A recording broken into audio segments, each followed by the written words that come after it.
Nawa ng kalikasan sa kailaliman. Kapiling ng mga perlas at korales sa walang hanggang karagatan. Kapag alang-alang sa isang dakila at banal na dahilan, kailanganin ka ng mga tao,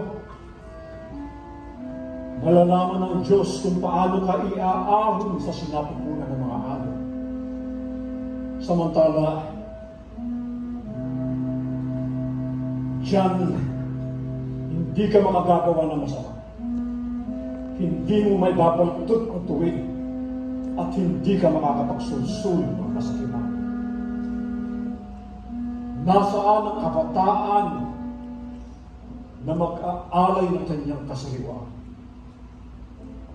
ng kanyang panaginip at sigasig para sa inang bayan? Nasaan siya makusang loob na magbubuhos ng dugo upang mahugasan ang napakaraming kahihiyan,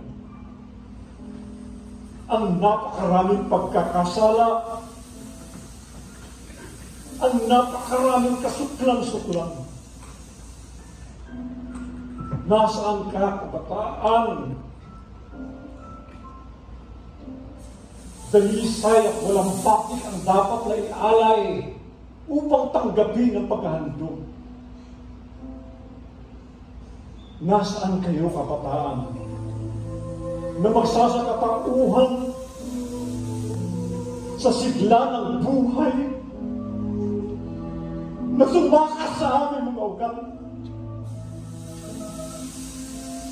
sa kadalisayan ng pag-iisip na nabulok sa aming mga utak,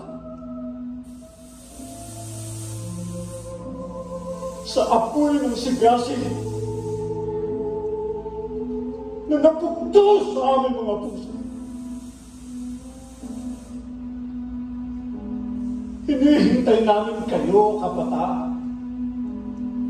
Hali kayo, sapagkat hinihintay namin kayo.